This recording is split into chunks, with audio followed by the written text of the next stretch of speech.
What is up guys, Andy Forrestine Runner here and welcome back to another video, and today I'm giving you guys my first impressions of the PUMA VELOCITY Nitro 2.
There we go, 10.3 miles done and dusted in the PUMA VELOCITY Nitro 2. Excited to give you guys my first impressions of this shoe. Went out for an easy run, ended up running with a friend who is an elite athlete, and I ended up running not really easy but not quite moderate, so somewhere in the middle, a bit of a grey area, but it was enough to give me a great idea as to how I'm going to be using this shoe moving forwards, to be honest, and excited for further testing in this thing. So as always with our first impression videos, we're going to be going through the technical overview, plus then my thoughts on how that first run went, and as I said, how I intend on using this shoe moving forward. If you're excited for today's video guys, make sure you give it a like, share it with your friends, subscribe to the channel for weekly running content, and we'll start with the tech.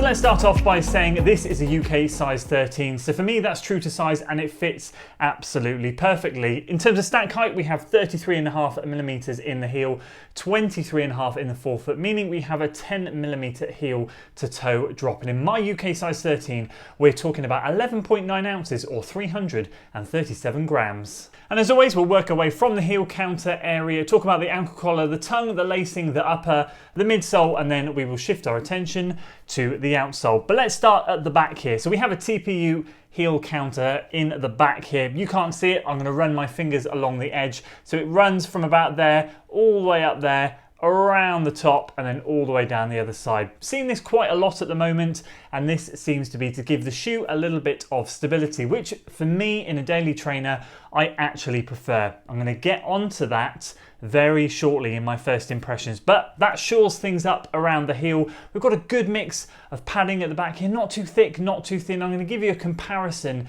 very shortly in a second with the New Balance 880 version 12. I'm going to show you when I get into my first impressions some of the things where I think this shoe does really, really well. And for me, one of those things is that perfect balance of cushioning. There's not too much, there's not too little, so it gives me the comfort that I need, and the ankle collar there is perfectly grooved just to sit under my ankle bone nicely.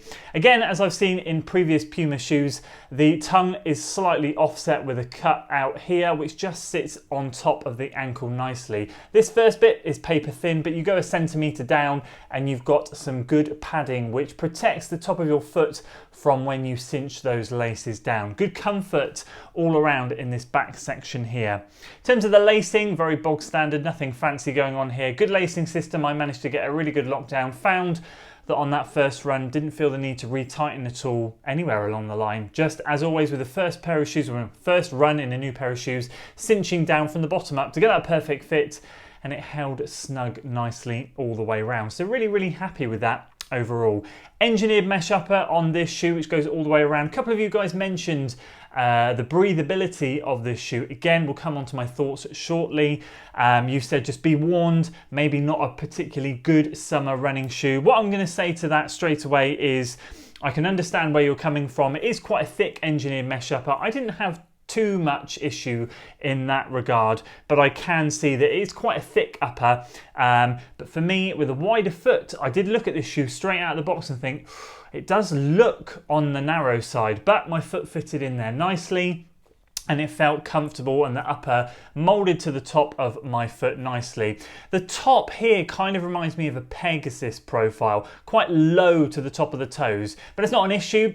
We're not talking like a Nova Blast where you've got a massive roomy toe box. This is just snugly fitting along the top of your foot. I actually found it really comfortable, but I'm just giving you a comparison there, like in terms of low profile toe box there. That's kind of how I found it, and an instant comparison I had when I put my feet in. But overall, big thumbs up for the upper as well. In terms of the midsole, we have what looks like a dual layer midsole. So we've got the Puma, I think it's the Nitro midsole foam, which runs along the top. That's this bit along the top. And then in the bottom here, you can see the groove. We've got that small layer of EVA that runs beneath it. That's done to shore things up.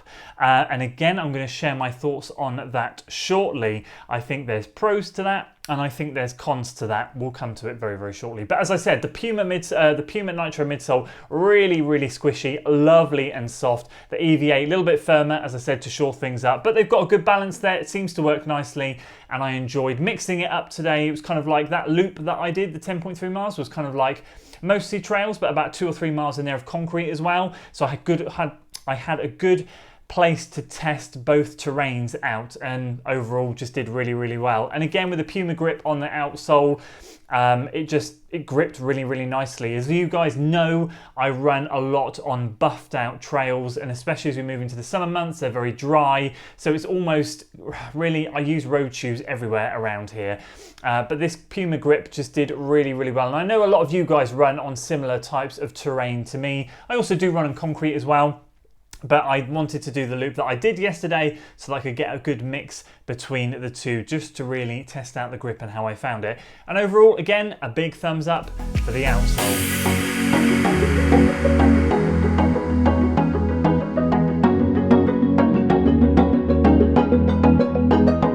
So on to my first impressions. How did I find this shoe on the first run? Well, there's a couple of things that scream out to me when I finished running this shoe. First of all, it was ridiculously enjoyable, and it was well worth the hype.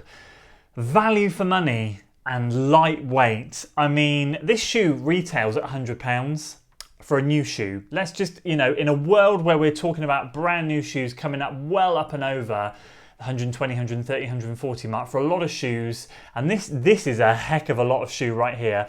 This thing is £100. Now don't get me wrong, I haven't tried this yet, so I'd love to know if any of you guys have tried it. Do leave a comment if it works, but on the Puma website you can sign up to their newsletter and get 15% discount off your first order. So if you have a spare email address that you haven't registered yet with Puma, by all means try it, add this to the cart and see if the 15% discount works.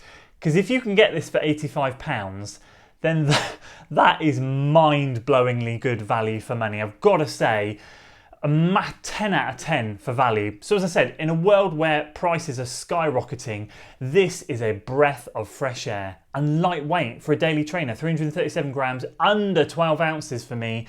What a steal. Really, really loved it. So my first fear of it being narrow, as I said earlier, just by looking at it, didn't come to fruition. My foot fitted in there really nicely. The upper stretched nicely. As I said earlier, a few of you mentioned the breathability. I can kind of see where you're coming from. My feet did get a little bit warm towards the end of the run. It wasn't like blisteringly hot, and it wasn't uncomfortable, and I didn't suffer any issues because of it.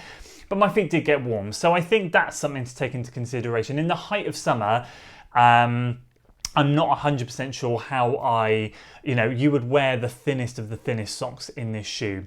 But that is the only thing that I can say that might be an issue with the shoe. My question that I have hanging over this shoe is, what would it be like with this Puma Nitro midsole foam throughout? Take away the EVA. Now I understand why I do that, and I'll tell you why I understand why they do it, to stabilise it and neutralise it a little bit. And that is because when I watched the footage back of me running that Will very kindly took when he was behind me, I noticed my right foot, which is my weak leg, and I have an imbalance in my right side of my body, wasn't kicking out that much. Normally what happens is, if I'm in a really soft squidgy foam shoe, I overpronate a little bit too much in that right leg, and then my right foot kicks out. That's just, as I said, the imbalance, the weakness in muscles in my chain of body. But I've got to say, when I run in shoes like this, similar to this actually, you notice that certain shoes shore you up a little bit and keep you running smoothly. And that's what this did. So I can see why they do it. And I reckon if it was full nitro foam, I might be kicking out that right foot a little bit more, overpronating a little bit more. So as I said, I get the rationale behind it. But as I'm used to running in things like the Nova Blast, super squishy and stuff like that, I would love to know what a shoe felt like with just the full nitro foam. I know obviously they've got their races and stuff like that, so don't get me wrong. I know that there are options out there for me to try that do have the full nitro, but I just think for a daily trainer, it'd be lovely like for them to offer a max cushioned version of this where they just pop 36 to 26 stack height and make it full nitro foam. That would be amazing. I know after a few months last year they did release a much higher stack version shoe. I can't remember for the life of me what it's called. A few of you grabbed it, a few of you said you loved it, so I'm going to keep my eyes peeled for that if that happens again, or if a version 2 of that shoe happens. I think it was the Magnify Nitro. I think that's what it was, something like that. But anyway, I digress. I've got to say, overall, that was the only question I had. Absolutely loved it. This thing is going to get a lot of mileage. Now, this isn't something like the 880 version 12 where I just purely use it for easy running. This is 100% a moderate running shoe, and I actually think it could even be a decent tempo shoe. If you're not looking for the carbon plate and stuff like that to help you out there, and you're looking for something that's relatively light and nimble, this thing is pretty darn decent. Don't get me wrong, it's not a speed shoe, nor is it geared for that, but I think if you wanted to pick up the pace in this a little bit and be a bit cheeky at the end of a run and do some strides or whatever, I think this will work really well with you. Again, it's all speculation. I've got to test it out, I've got to try it, but this will be my moderate shoe next week. Definitely going to try a faster pace in it.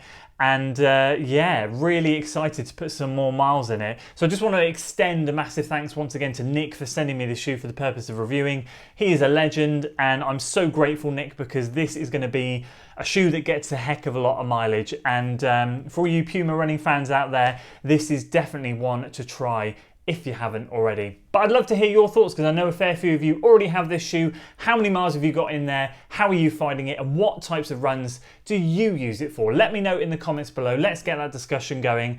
And let's share the positivity around Puma and how well they're doing with their running shoes at the moment. That's it from me today though, guys. If you enjoyed the video, please do give it a like, share it with your friends, subscribe to the channel for weekly running content, and as always, I'll see you in the next one. Until then.